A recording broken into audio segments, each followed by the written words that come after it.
It's time for the best coverage of the top stories in sports. The Sports Wrap with Jason Page starts now. Yes, it does on a Friday. Thank you, Chad Erickson, and great to have all of you with us for the next 60 minutes. Getting you ready for the NFL weekend, college football to talk about. We're not going to get too much into the college, though. I'll be watching Nebraska, Colorado, though. You can count on that. Boy, I hope Colorado just gets their doors blown off. Can't happen enough for me. Just saying.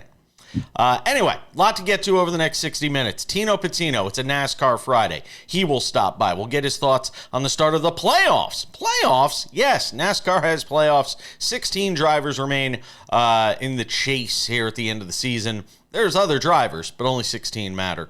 We'll talk about that with Tino Patino. Our friend Robert Littal, Black Sports Online founder, will drop by. We'll get thoughts with him on top stories of the week, what NFL storylines have him most excited as we get set for the rest of week one. Also want to ask him about this Robert Griffin Jr., this Robert Griffin III firing over at ESPN and sort of get his thoughts on that as well. Because they said they got rid of him for budget reasons, and then they went and hired Jason McCourty.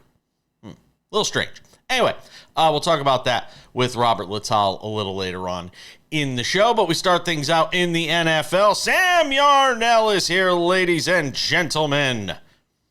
There he is, the one and only. Get his thoughts on what we saw last night. Hope you tailed Jason Page, because if you did, you went 2-0. We told you take the under. Bang. Told you take the Chiefs -3. Bang. Winner, winner, chicken dinner. So thank you very much. What are you making a face over there for? The game went over. No, it didn't. The number was 47 and a half. No, it was 47 and a half. Oh, okay. It went down between when we taped and when it closed. So it was 47 and a half. 46 and a half. It's 47 and a half. So, winner, interesting, winner. Interesting development, because there were quite a few people who were very fortunate that did bet the over when it dropped to 46 and a half. Yep. But listen, it was what great a game. Huh? By the way, Mahomes' interception, we nailed it, and the Henry rushing attempts was just a fluke of a loss.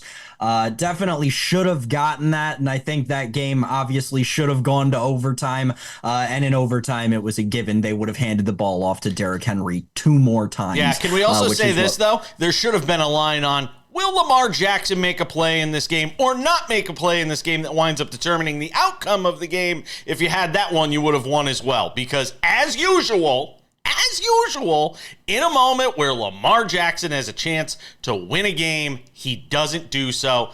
I am tired of it. I said it yesterday on the show. You will win games with him. You'll win divisions with him. You'll win an MVP if you're him. You won't win Super Bowls with Lamar Jackson. I don't want to hear that, he wasn't really throwing to Zay Flowers. He was looking at Bateman over the middle. He had an opportunity to make a play late in the game. He didn't. I don't want to hear about the final play. Because the play before it, he had an opportunity to win the game. Plain and simple. But then, okay, besides all of that, what you were in fact right about yesterday is that Lamar Jackson is the MVP. He went into this game, he outplayed Patrick Mahomes, plain and simple. Great, his team lost. I don't care. His team lost, Sam. His team lost again to the same team they lost by 7 points in the AFC title game. I don't care. I don't care if he outplays Patrick Mahomes over the course of however many minutes. I don't care. Right. The point is, I'm saying he's the MVP. Again, 400 yards of total offense just from your quarterback against that defense led by that defensive coordinator who we've seen for year in and year out be strong and stout, and to put up 20 points in week one when, again, Isaiah Likely is the best tight end in this game. I don't think enough people are talking about that. Travis Kelce, where were you? Mark Andrews, I think that there's very much something to be said, especially for those of us in the fantasy community who may have invested in Mark Andrews. There's definitely something to be said about that car accident that he had early on in training camp. It's very clear to me that he's not physically all the way there. You can tell it in how he moves down the field. Again, main takeaway here was the play calling from the Chiefs was outstanding. Andy Reid continues to show us why he is a Hall of Fame coach. It's very interesting to me how after he left Philadelphia, you'd think he was just kind of a middle of the road coach his entire career, and yeah, he'd be remembered, but no chance at the Hall of Fame. And then Patrick Mahomes changed his entire legacy. The touchdown play to Worthy, incredible play calling. His speed is going to be a real weapon if they can fine-tune his skills. He has a chance to be a very good receiver in this league. Again, at the end of the day, this was a horrible game from the Ravens in terms of execution, and they still were in it until the very last play, which, if Isaiah Likely's shoe is 2 sizes smaller, we're still playing right now. But can we also agree? All right, fine. The Ravens didn't play their best game. Do we think this is the Chiefs' best game? They played a horrible game. They played a terrible game. No, I agree, Sam. I'm not arguing with you on that. But we also have to remember it's early in the season. Neither of these teams are now what they will be later in the season. I mean, they're going to get more into the playbook for Worthy. I mean, he only had 2 catches in the game, and he had the 1 touchdown run. I mean, they're going to develop more for him. Kelsey's going to get stronger as the season goes along. I'll go back to Isaiah Likely, though, for a second. If you listened to this show last year, and listened even before it became a TV show, when we were just doing it as a podcast and a vodcast and all that stuff, the moment I saw Isaiah Likely, the moment Mark Andrews went down and Isaiah Likely stepped in, I saw special all over him. We talked about it ad nauseum. The guy can play. He's really good. I think Andrews will be okay long term. He doesn't have to be the old Mark Andrews, because they have Isaiah Likely. He just needs, if he's just 60 or 70% of what Mark Andrews used to be, I think they'd sign up for that, given how good Likely is. The Ravens are going to be fine. I mean, they're going to win their regular season games. I don't have any question about that. They'll contend for that division. The question still remains to me, when it matters most, are you going to be able to get the play out of Lamar Jackson you need? And at the end of that game yesterday, you simply didn't. And I'm sure fans are thrilled that he had almost 400 total yards and all of that wonderful stuff. But at the end of the day, it's about winning Super Bowls. When you get the contract he had, it's about winning Super Bowls. That is what he will be graded on. And right now, I don't think it's a passing grade. I did want to give the Chiefs credit again, and this goes away from their coaching. I was so impressed by the sidelines of the Chiefs. Aside from Steve Spagnuolo calling a timeout and the NFL doing their usual collusion towards the Chiefs and not giving them the 15-yard penalty out of halftime. Whatever, we'll discuss that later in the week. Their coaching was awesome. They played a very disciplined game. They played inside themselves, which, like Jason said, you do not see a lot of week 1. The Chiefs look remarkably similar to how they did at the end of last year. Yep, they did. That's why I think they win a 3rd straight Super Bowl. Our most intriguing week 1 games are next. I'd like to say this is the first time, but there have been others. How many? Who can keep track? You think this is a joke? Darling, we need answers, and you're gonna give them to us. Tell us again. My car broke down. I brought it here. I got stuck paying an expensive repair bill. So it's true. How much, darling? $2,300. But $2,300. What was I supposed to do? My transmission was shot. You pick up your phone and you call CarShield before the car breaks down. Plans through CarShield cover up to 5,000 parts and systems in your car. That's right. A plan through CarShield could save you on some criminally high auto repairs, especially if your car is out of warranty. So, call CarShield, America's #1 auto protection company, before a breakdown and save yourself from getting stuck in car repair jail. Let me guess. You hate saving money. Who hates saving money? Apparently you do. All you had to do was call CarShield. And you could have protected yourself against expensive repairs. Yeah, and then my price will go up the minute I file a claim. Shut up! CarShield has the price locked in. For as long as you cover your car. I guess I should have called CarShield?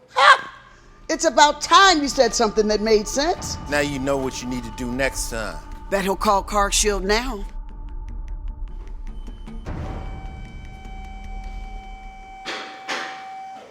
So can I go? Or CarShield has an A rating with the Better Business Bureau and was voted America's most trusted auto protection company. Don't get handcuffed paying expensive auto repairs. Call now and get the CarShield guarantee. Your price will never go up and your coverage will never go down as long as you cover your car. In just minutes, you could have a plan that covers up to 5,000 parts and systems in your car. Don't wait until it's too late. Get CarShield's best coverage yet. Call 800-689-5350. Attention families with a loved one in a nursing home. If your loved one has suffered from bed sores, falls, broken bones, dehydration, or even death, you may be entitled to a substantial settlement. If you have a loved one who is injured in a nursing home, we will find out what happened. State violations are found against nursing homes every day. You have a limited time to file your claim, so don't wait. Call 800-398-5999 and speak with one of our attorneys. The call is confidential and free.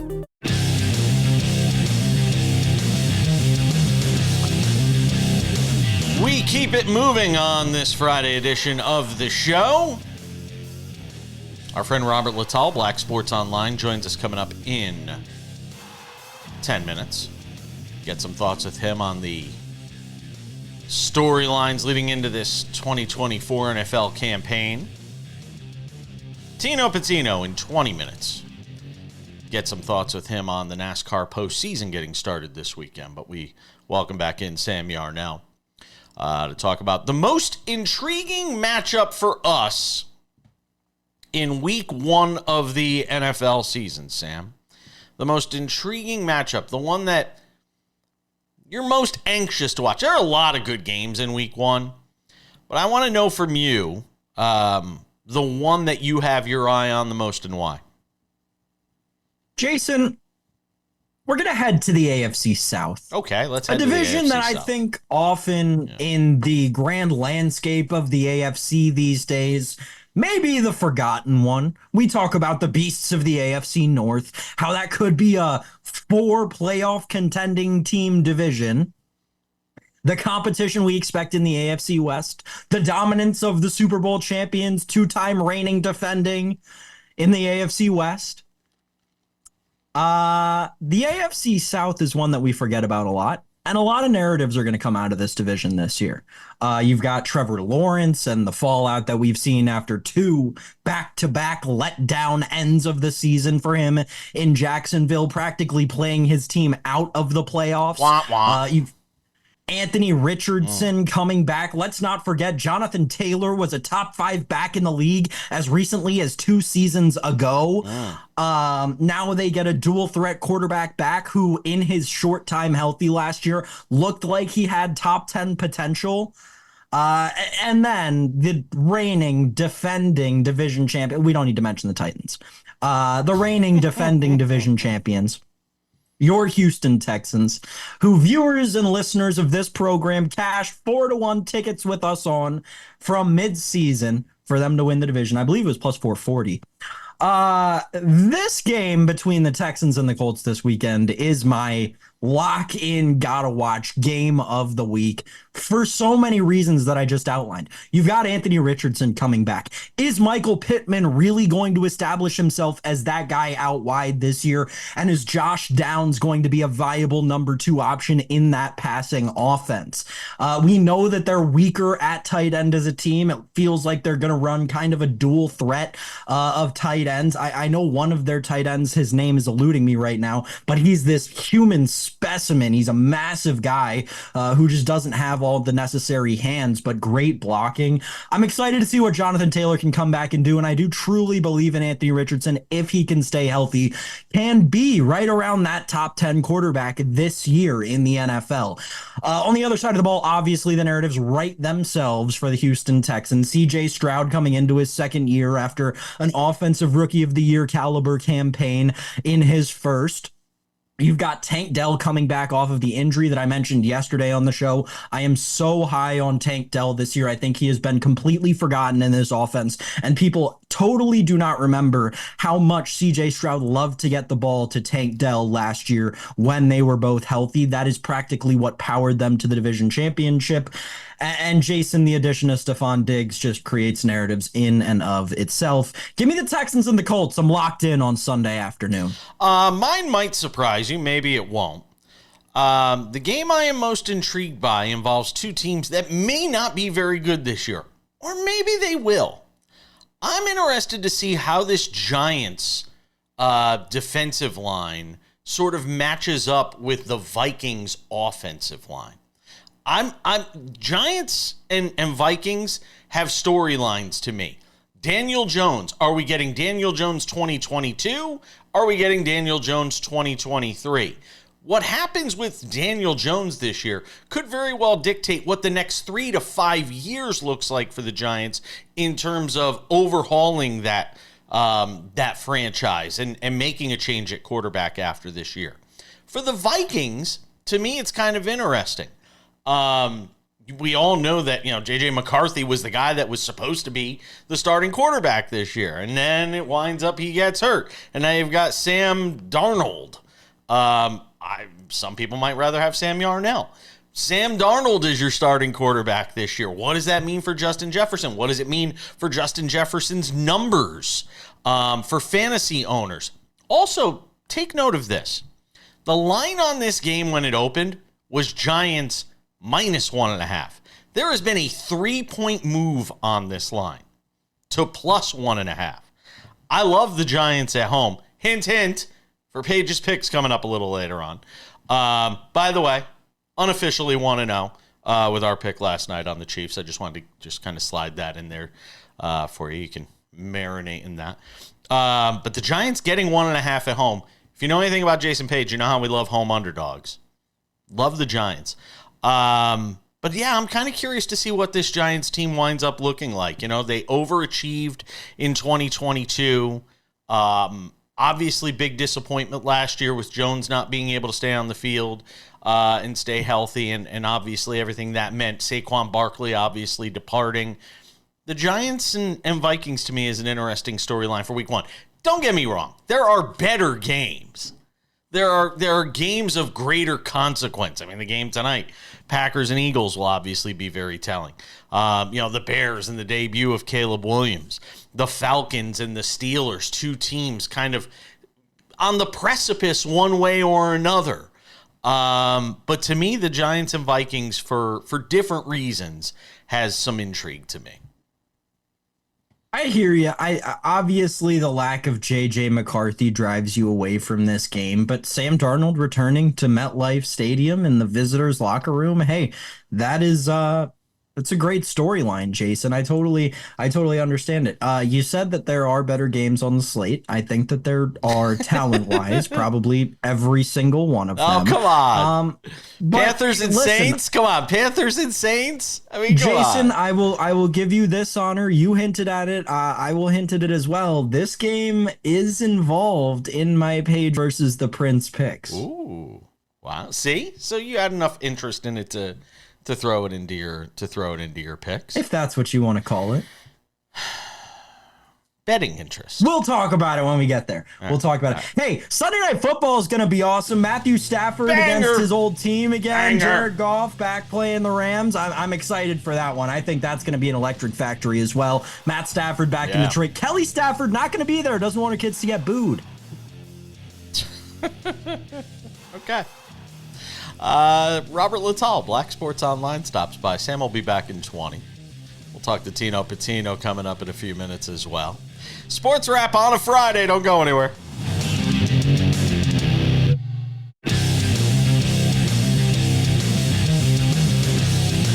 Sports Wrap continues on a Friday. Tino Patino and the NASCAR postseason. We will get into that coming up in about 10 minutes. Some thoughts on the U.S. Open as well. Tennis coming up in something to consider. I have a feeling it's not going to be a popular take that I have, but can't always just throw out the popular takes, can we? Speaking of a guy that doesn't mind throwing out unpopular takes, there he is, Robert Littal, Black Sports Online. Our good friend hanging out with us on the show today. And good to catch up with him after a couple of weeks off because I was on vacation and all of that good stuff. All right, Robert, did you watch the Thursday night NFL game, and what were your impressions? Oh, it's a little sloppy, which you kind of expect for a first game of the year. But once again, I mean, it kind of shows you why the NFL, even with all of its issues, is still the number one sport in America. I mean, you're talking about a toe. You're talking about centimeters. If Isaiah Likely wore white cleats. This game maybe is in overtime or they win it, with a 2-point conversion. So I think we're all excited that the NFL is back. Patrick Mahomes, Lamar Jackson, these guys are in their prime. It was exciting. It was happy. I think the world is a better place when the NFL is happening. I'm going to tell you something, man. I said this in segment 1. I've been saying this forever. I had a brief reprieve from it last year because he played so well. I started to believe into the idea that you could win a Super Bowl with Lamar Jackson. I don't care what kind of gaudy numbers he puts up. I don't care how many MVPs he wins. I don't care how many division titles they win with him there. You will never win a Super Bowl with Lamar Jackson. So I saw your comment, and as you know, I'm a big supporter of Lamar Jackson, more so because of some of the things that happened even before he got into the NFL. The situation with that, and I saw you got a little pushback and everything, is the only way you can combat a thought process like the one that you have is to win. There's really nothing you can do. I mean, if you give an opinion like that and you say, hey, I don't think, like let's say Allen Iverson, I don't think you can win playing like Allen Iverson, or I don't think you can win, playing like Lamar Jackson. The only way that you can combat something like that is to prove it. And they're probably going to have to go through Kansas City, to do that. And I think, throughout the years, there have been certain players that you're like marvel at, but they haven't won a championship, and you want to know if they could take that next step. And Lamar Jackson is at a point of his career right now that we can talk about all, like you said, all the spectacular stuff, but none of that is going to matter until he wins an NFL championship. I don't even think it's the style of play, though. I think he's kind of modified and gotten that into a nice place. Being more of a quarterback that can run as opposed to a running quarterback. To me, it just always seems to boil down to that one play that he can't make in a big spot. And I don't care how mentally tough he is and how much we hear about, that mental toughness and he's growing as a leader and all of those wonderful things. At some point, it has to get into your head. At some point, it's got to start creeping. The self-doubt has to start creeping in at some point. I agree, but I just one comment. Peyton Manning had the exact same type of issues, obviously two different type of quarterbacks, sure, but had the exact same type of issues early in his career. Great numbers, MVPs. Would get to the playoffs, number 1 seed, would lose. To the Steelers or to the Patriots or to the Ravens or to the Broncos. Would always be something. And the only way you can back it, you gotta. Sometimes you just need some help. Yeah. If you remember Peyton's first run to the Super Bowl, he wasn't great. And his last run to the Super Bowl, he was absolutely terrible. So sometimes the even if it's a mental block, sometimes the deck or the cards just have to fall a little bit in your favor. Sometimes as much as a toe. Yeah, as much as a toe. Tell me the storyline, if there is one, that sort of intrigues you the most as we get ready to start the season. Okay, who can get rid of Mahomes?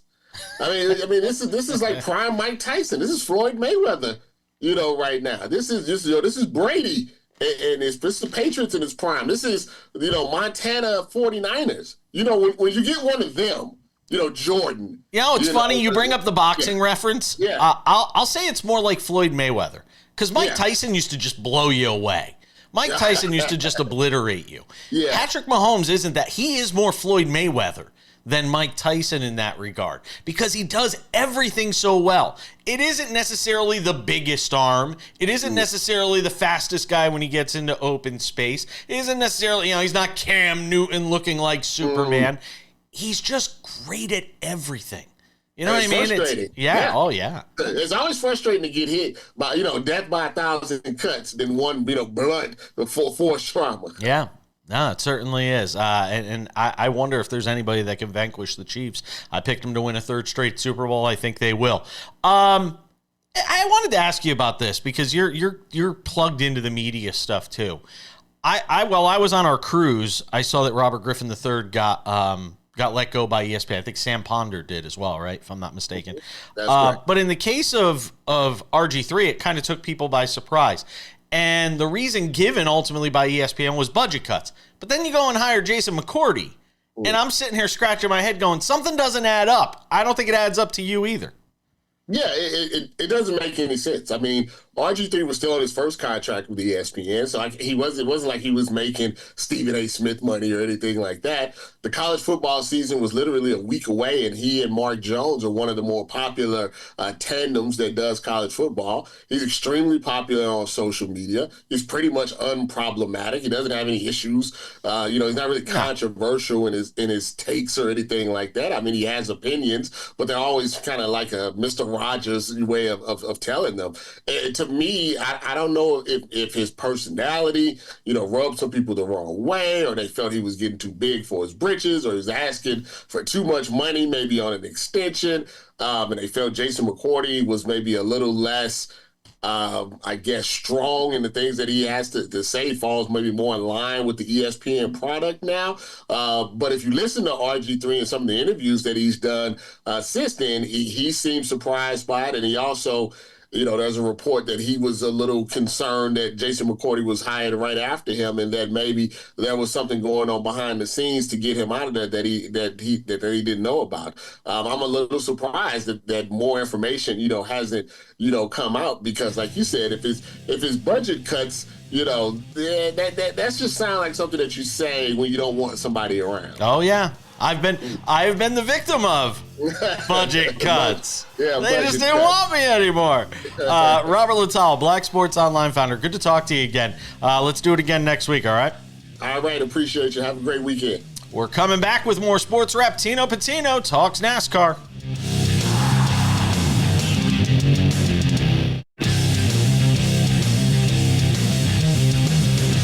We are talking NASCAR because it's Friday on Sports Wrap. It's not just about the NFL. It's also about NASCAR. We've rode with this guy all season long, and we'll continue to ride with him. Tino Patino, our NASCAR betting insider, our NASCAR insider. You could also catch him over on Sirius XM's NASCAR channel, contributing over there. All right, Tino Patino, we have made it. The playoffs are here. We go to Atlanta this week. But before we talk about Atlanta, for those who didn't see you on Monday, because you're not typically on with us on Monday, but you were this past Monday to talk about this great finish at Darlington and what it all meant to the playoffs.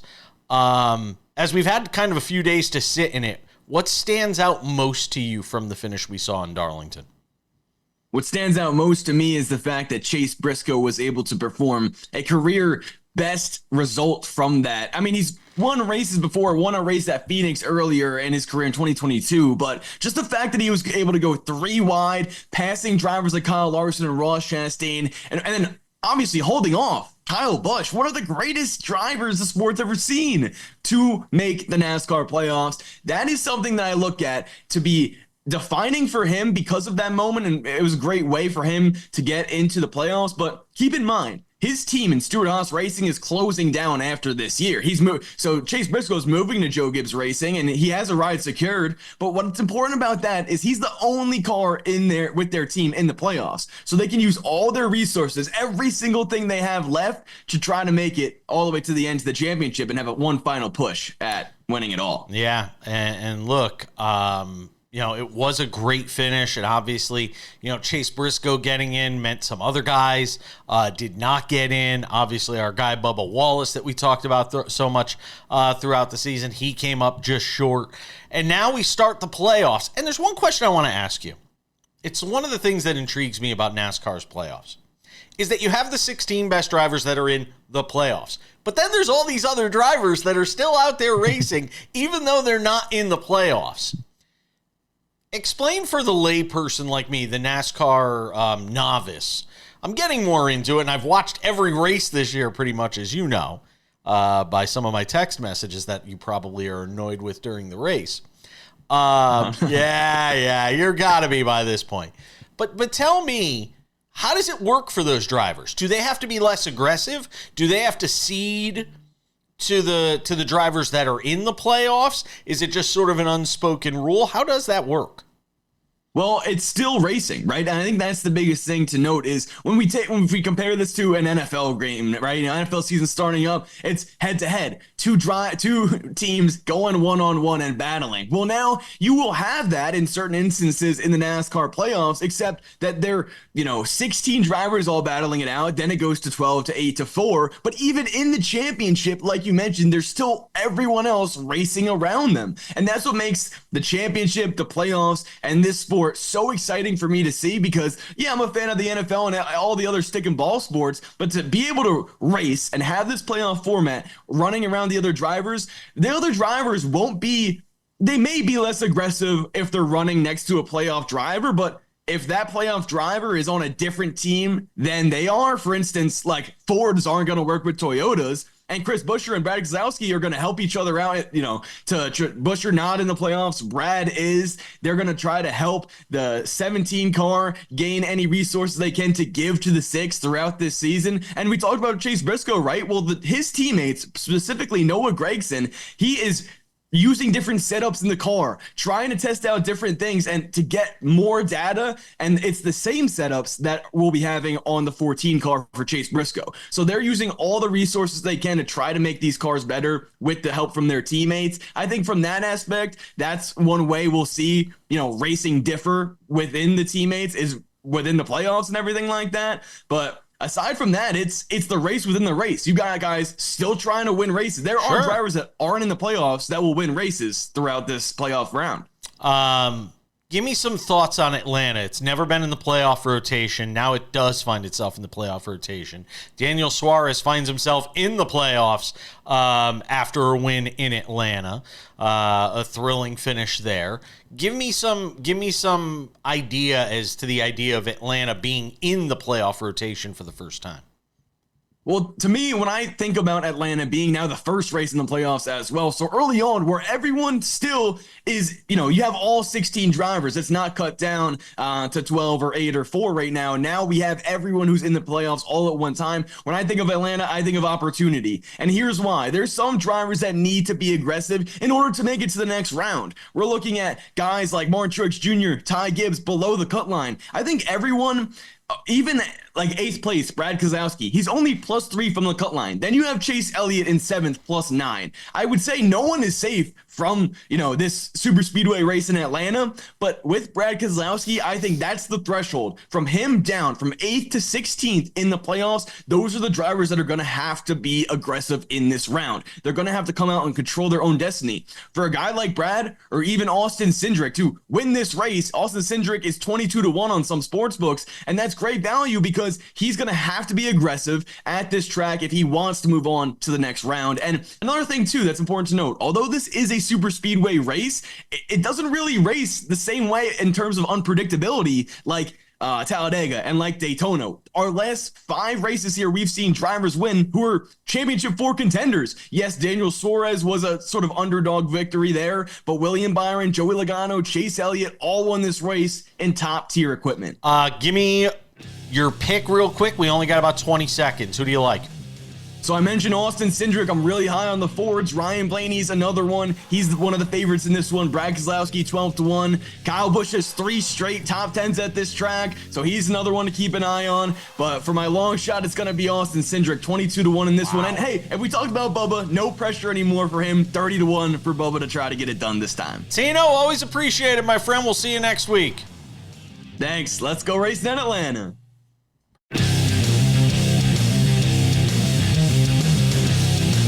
All right, odds and ends would typically wrap it up, but it's Friday, which means it's Paige versus the Prince.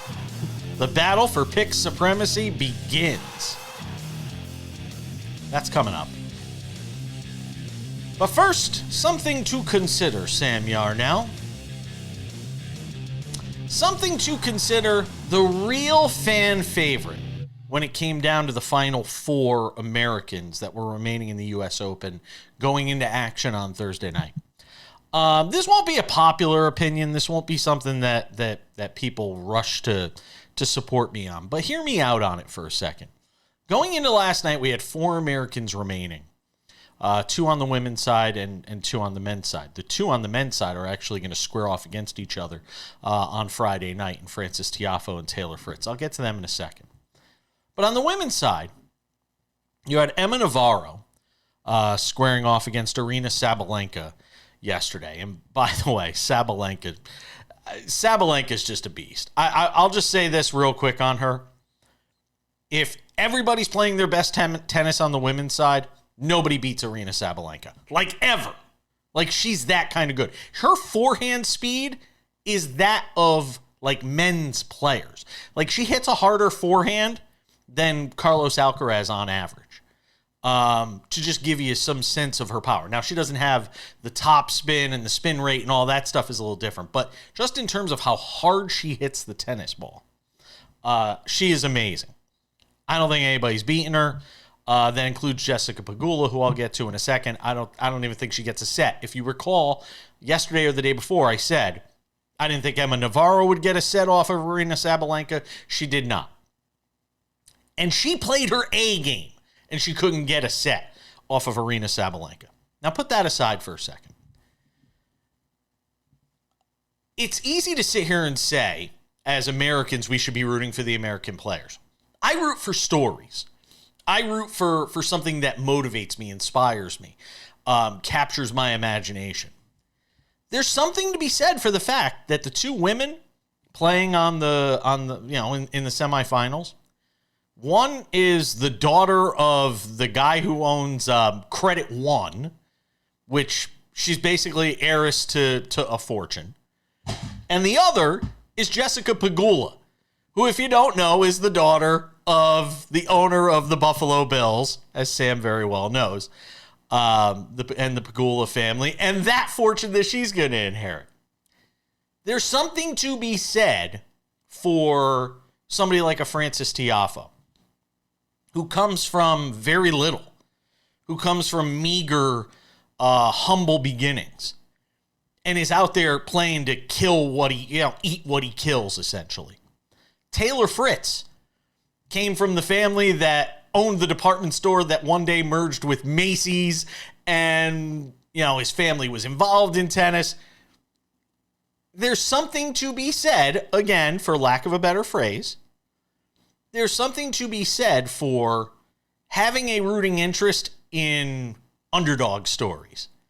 I'm sorry, even though they might have been underdogs in their matches, it's not an underdog story to me to root for a Jessica Pegula or an Emma Navarro or a Taylor Fritz, as opposed to a Frances Tiafoe, who I'll jump up out of my seat to watch. I love watching every second of him because you know the story. And the story is something a lot of people can relate to.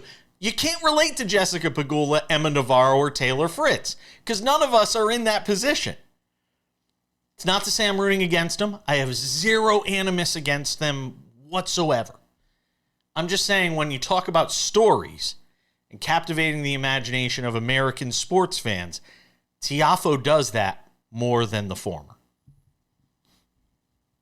Yeah, I think that there's obviously the natural connotations that we have with the entire sport of tennis, and they'll remain there as long as these types of players continue to have the success that they do, and that's fine. It seems to be something that the tennis community and the tennis world have accepted, and that's okay. That is a fact of the sport, and each sport has their own intricacies. That is just one about tennis. On the Sabalenka thing, I do think it's interesting if you go back and look at the entirety of her career. Like she's been in the top 15 for a solid 7 years. She's never been able to kind of take that leap. I'm not saying that I expect her to now, but she's never been able to kind of take that leap. Obviously, coming in when Ash was at the top of her game and at the top of the women's world, and then after her surprising retirement, the passing of the baton on to Ons Jabeur, who was at the top for a while, and then here we are today, and Sabalenka still sitting in that 2 spot behind Iga. It's 6+ years of her just getting as close as she can within that top 10 and not being able to get over the hump. So, you hope that with the years that she has left in her career, because obviously tennis careers are some that last much longer than any other sport, but you hope that with the years she has left, she can finally get over that hump, because it does seem like she's turned a corner in these last 6-7 months. The two areas where I think she has turned the corner and why I think it's her time now. Her service game. She went and hired one of the best serve coaches out there that really retooled, recalibrated everything she was doing. The other is conditioning. She's in fantastic shape. I mean, she really is. She is a specimen out there on the court. I think it's her time. I think she wraps it up this weekend with a win over Jessica Pegula. Put that aside for a second, though. Tiafoe and Fritz is going to be a great match. Patrick McEnroe texted me this morning. He said, Foe or Fritz. I will say that Frances Tiafoe wins and finds himself in. That's my heart. My head says Taylor Fritz. We'll see how it all plays out over the weekend. Jannik Sinner, Daniel Medvedev, the other match as well. Or I think it's Sinner, right? Yeah, I think so. Anyways, we're coming back. Paige versus the Prince next. All right, just about time to put the wraps on this baby for the week. Don't forget, SportsWrap Weekend Edition. Available on some of these very same affiliates. If it's not, tell your TV provider to get SportsWrap Weekend. It's the 30-minute version of everything we talked about from the week. There's also the podcast, which you can go get on Spotify, Apple Podcasts, Google Play, iHeartRadio, TuneIn, a whole bunch more. Wherever you get your podcasts, go and subscribe. Without any further delay, Sam Yarnell, not odds and ends, because it's a Friday, and that could only mean one thing. It's Friday, and that means it's time for the weekly face-off for sports betting bragging rights. It's Paige versus the Prince on the Sports Wrap. Yes! Thank you, Chad Erickson. Sam Yarnell, week 1 in the National Football League. How will we fare in Paige versus the Prince? Look at that smug, confident look from Sam Yarnell. Almost expectant in some regards. All right, Sam, you're up first this week. Let's hear your 4 picks for Paige versus the Prince. By the way, folks, you may have noticed throughout the show my JMU shirt. It is in protest of the books. We know I gave it out here last week on the show, JMU -8.5 against Charlotte. It was an easy win, and I deemed myself Sunbelt Sammy for this upcoming college football season. I was looking for a JMU Gardner Webb line to open somewhere. I wanted to bet the JMU team total over, and as of the recording of this show Friday afternoon, we still have nothing, so I'm waiting for it to come out, looking for JMU to go over their team total. That's my bonus pick for the college football. Let's get into the real deal, the pros, what you came to see, what the Prince's people want. We'll start with a principal play, Jason, and my only really biased pick that I'll give on the show all year during this segment in Paige versus the Prince. I talk continuously about how both of these quarterbacks just are not as much as we build them to be. Trevor Lawrence last season, we talked about it on this show, through the last 7 weeks of the season, played his team out of the playoffs. Didn't play his team into the playoffs. No, folks, they were in playoff position, and they ended up throwing that division away.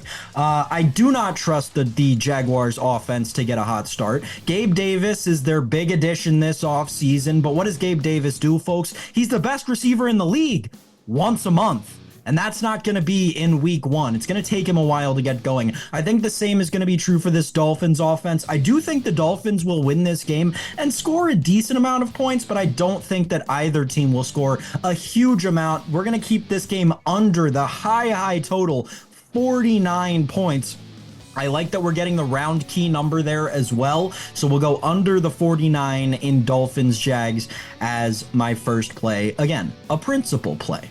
My second pick, Jason, a game that you and I mentioned earlier on the program, Vikings and Giants, and I just do not see where we're going to get the points in this game. I don't trust Daniel Jones, and I don't trust Sam Darnold. I don't trust the new addition in the backfield, Devin Singletary for the Giants, and I do not trust the run game of the Minnesota Vikings. I know they've got electric weapons out wide. I don't think that there are going to be a lot of points in this game. Under 41.5 is my play in Giants Vikings. Those are my first two. Those are my only two totals. Let's get to the sides. I've got one favorite and one dog. My favorite, I'm riding with the rookies in this segment of Page versus the Prince. My favorite is the Bears. I think the Titans are a bad team this year. I think the Bears should be laying more than 3.5 points. So we're going to lay the 3.5 on or at home with Chicago in Caleb Williams' first game. They're going to want to score a lot. They're going to want a big win in their rookie quarterback's first game. My final play, give me Jaden Daniels and the Commanders as road dogs in Tampa Bay, plus 3.5. Love that we're getting the plus 3.5. I've been high on the Commanders since the end of last football season, putting my money where my mouth is. Commanders plus 3.5 at Buccaneers. Wow, we are opposed on a couple here. Well, one in particular, which we'll get to coming up in just a couple of minutes. All right, let me start with the Atlanta Falcons. Look, I've been high on them throughout this offseason. I've been high on them throughout this preseason. Why would I not be high on them to start the regular season? Give me the Falcons minus 3.5 at home against the Steelers. At least for 1 week, they'll all be healthy, hopefully. I'll take the Falcons minus 3.5. Giants at home. I love me some home dogs. And there's a little bit of bias here as a Giants fan. And I just don't think the Eagles, I don't think the Vikings are all that good. You've got Sam Darnold coming back. The ghosts, the demons of his time there in New York. Give me the Giants plus 1.5 for 1 week, all is well for Big Blue. Tampa Bay minus 3.5 at home against the Commanders. Sam, I like Tampa Bay in this game. I do think Jaden Daniels is going to be good. I just don't think he's necessarily going to be good week one. I love the home team in this spot. Give me Tampa Bay minus 3.5. And I will take the Colts plus 2.5 at home against the Texans. Look, I don't have a ton of time to go in this, but I do think there is some regression to the mean for, in his second year for CJ Stroud. Again, teams will make adjustments. I think that wild gunslinger mentality worked by and large last year. I think he's going to have to sort of refine and fine-tune what he does. I will take the Colts plus 2.5 at home to start things off for our final pick of Page versus the Prince. And that's what we got. Yeah, that's what we got. Our picks for week one in the NFL. Sam, we don't have time for any prop bets. You got one real quick you want to throw in? Saquon Barkley to lead Friday night's game in rushing, plus 140 over on DK. My Herm Edwards-like clock management means we are out of time. That's going to do it for us. Thanks to Tino. Thanks to Robert Littal. Thanks to you, Sam. If we don't see you over the weekend, we'll catch you back here on Monday for more Sports Wrap.